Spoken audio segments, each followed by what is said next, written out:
the Netflix of gaming. Now, with the constant addition of both AAA titles and a large roster of developer studios, Xbox has pretty much set the stage to satiate the ever-growing appetite of the consumer market. And with the development of Xbox Gamepass Ultimate and the new features that they're providing, this could probably be the catalyst that the gaming industry has needed for a very long time, and to make a much needed change to become a more consumer friendly product. Let's talk about that.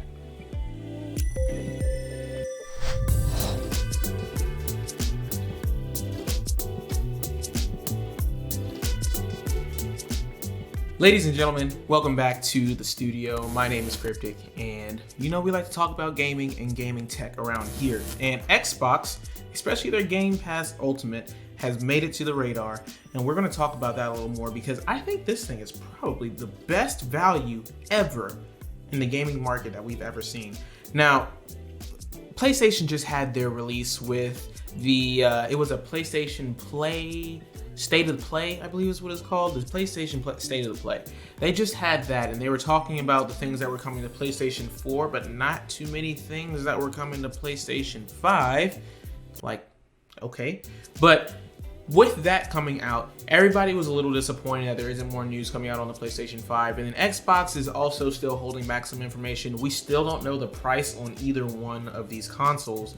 And it's getting a little close to holiday season, so we need to chop it up. PlayStation, Microsoft, Xbox, come on. So while we're thinking about it, I made a video a couple weeks back, and I was saying about how the Xbox and the PlayStation, their newer consoles, the specs do not matter when it comes to what you want to pick out. You're going to want to pick out which one provides you the best service and the best games. Now, I know that Xbox doesn't have the greatest reputation when it comes to gaming exclusives and console exclusives like PlayStation does, and I've seen the memes. I know I've seen them. It was not good. Like Halo Infinite, what the fuck was that? Oh, no.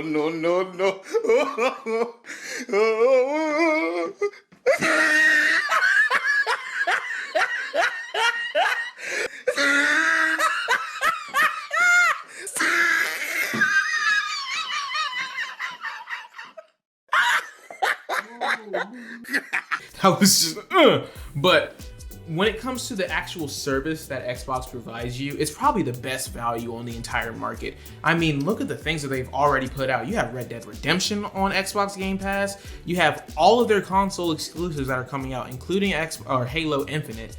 And they have all of these developer games that are still in beta, like Grounded that just came out. Grounded is still in beta, but that is a phenomenal game.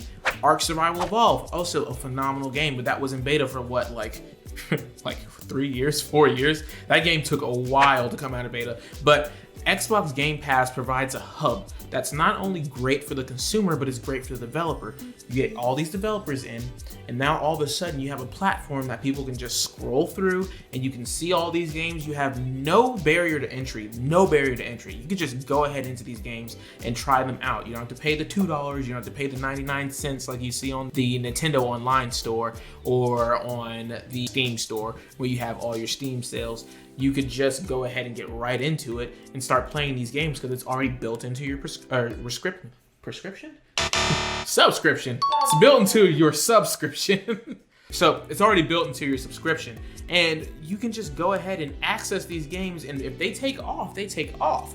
And the other good thing about that is that you have all these developers that don't have to worry about competing as heavily, because you have the way I assume that it is, this is not me saying that this is exactly how they're working off of their business model, but what I'm assuming is that, like with Netflix, you have this social hub, everybody's paying their subscription services, and that gets spread out little by little amongst all of these developers. So instead of having the developers go out, risk putting their game on the market and then possibly failing because they have all these issues or the game's just not as popular as they want, they get the revenue by just being a product of the Game Pass. So that helps developers with smaller games get their names out there. You get smaller studios out there as well, and they get to partner with Xbox, which is, one of the top 3 major studios for gaming. So moving on from that, you also have cross-platform play. And we know absolutely for sure that Xbox is all about that. Phil Spencer, that man is basically the Jesus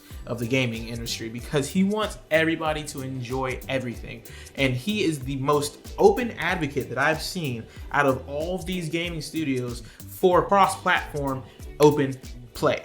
Now, you remember way back last year in about, I believe, February of 2019, that Sony was having all these issues just trying to get cross-platform available for Fortnite. Like, Sony has always been very tight on their market and on their technology, but Xbox has always been proven to try to push through those barriers and try to make gaming as accessible as possible to everybody. And if you thought that Game Pass wasn't enough for you, Xbox is also creating the Xbox X Cloud, and that's still in development, but that's going to be coming out September 15th. And what that's going to do is it's going to let you be able to play all of those Xbox Game Pass games that you have your full access to on your console. You can play that on any Android device. As long as you have a high-speed internet connection, you'll be able to play those games pretty much seamlessly on any Android device. Why it's not on Apple? Take it up with Apple. Apple is very tight on their stuff, just like Sony is, but they're missing out on the dream. That's all I gotta say about that. With Xbox making all of these accessibility functions and making everything as consumer friendly as possible, it's very hard to go against what this deal is. And even more so, just think about how much you're paying for when you're going through your subscription models. You have the $1 to get in for the first month, and you have access to try out anything that you want to try out. Then, if you want to upgrade further, you can either do it at $15 a month, your basic Netflix subscription, or you can go ahead and pay for the whole year for $180, which is the price of 3 games. 3 $60 AAA games. We're all going to spend that at some point. But you have all of this available to you, xCloud, all of those games, any games that come out in the future as far as console exclusives are concerned, and you have the ability to buy any of those games that you want at a 20% off discount if they're going off of Game Pass, and then 10% off of any additional add-ons that are for that game too. So what else is there? What else is there to talk about? It's just such a good deal, and it's such a good business model that I really truly think that they're just gonna blow everybody out of the water when it comes to actual service. Now, like I said, it's going to be up to the developers to use the Xbox Series X to its full potential, as we saw with Halo Infinite. Dare I need to say it again. But, as I said earlier, Xbox may be lacking the portfolio of console exclusives that PlayStation has, but Xbox is really emphasizing that sense of exploration that all gamers have, and they're really trying to reverse the stigma of what gaming is. Nowadays, you need to have a review on the game. You need to go out and get as much information as possible because you don't want to be burned by spending another $60 on something that you might not like. You used to go to the store as a kid and just look at all the box art and figure out, hey, that looks cool. Let me go ahead and get it. You take it home and it's absolute garbage because it looks nothing like the box art. It looks like nothing that you expected. But Game Pass allows you to go ahead, put your foot through the door, and try out as many games as you want for a pretty low price. And you get to enhance your experience as a gamer. And then you get to take it wherever you want. You can play it on the go. We're always consuming, and we want the next thing and the next thing and the next thing. And Game Pass really makes that happen for that type of person. And don't even get me started on the content creator perspective of having Game Pass Ultimate as a resource to you. Not only do you have all of these playable, entertainable games that you can have people watch you play, but it's a lot of content that's available for anybody to go ahead and interpret or get into or explain, or however you go about making gaming content. You have it there available to you. Ladies and gentlemen, that's all I had to say on the topic.